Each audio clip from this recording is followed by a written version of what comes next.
From this to this. Uy mga ka-vlogs, from dahon lang, naging ulam na, pang third rice pa. Magandang morning. Ito na naman ang inyong vlogger dito sa maliit na bahay kubo, Me Vlogs and Finds. Dito naman tayo sa mga pagkaing bukid. Walang ulam, kaya sagot kita.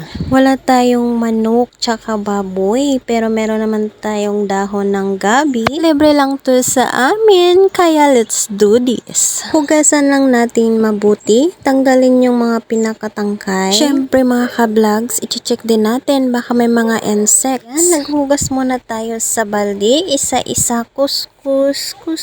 Nung bata pa ako, pinapagalitan ako ni Nana. Huwag daw kasi laruin yung mga dahon ng gabi dahil makati yun. Bago ang lahat, ito ang view dito sa amin sa bukid, mga ka-vlog. At syempre, dahil bukid nga tayo, kaya libre na sa atin ng Mama Mia gata sa umaga dito sa atin sa bukid. Ayan, ginawa ko ng dalawa para mas creamier ang lasa at mapapasampu ka sa tirada ng kanin. Nakaready na ang ating mga lulutuin sa mesa.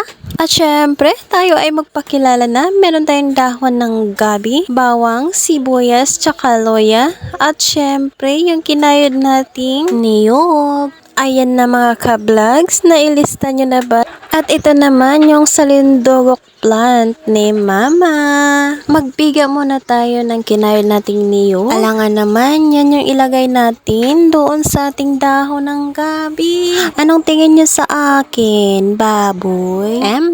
Mga ka-vlogs, dito nga pala sa amin kapag kami ay naggagata ng niyog. Kukuha muna kami ng unang piga na niyog. Yun yung pinakamalapot, pinakamantika at pinakamasarap o malinamnam. Kasi walang halong tubig yun mga ka-vlogs. Yun lang yung tubig ng niyog po. Tapos iset aside at kukuha naman ng ikalawang piga. Yun na yung may halong tubig mga ka-vlogs. Mas malabnaw siya at yun yung ginagamit namin pang pakulo muna. At dahil nga bukid tayo at hindi natin afford yung LPG or gasol, dito tayo sa ating kala na gamit ay kahoy. Dahil ayaw ni Mama ng ginisa, kaya i-direct natin. Nilagay ko na ang dahon ng gabi, sunod yung sibuyas, bawang, tsaka loya.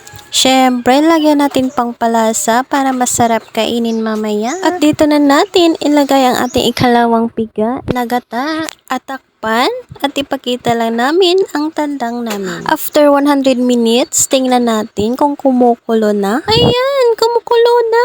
Hala, kumukulo na.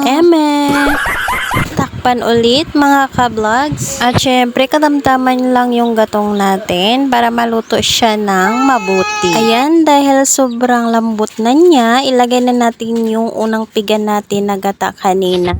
Pag okay na, tama na yung lasa, ay atin ang takpan at hintayin na lang maluto yung gata. After 200 minutes, naluto na ang ating pangat na dahon ng gabi. Amoy pa lang, ulam na. From dahon lang, hinugasan sa balde, naging ganito naka-creamy at sobrang bango. Kaya mga ka-vlogs, ano pang hinihintay nyo?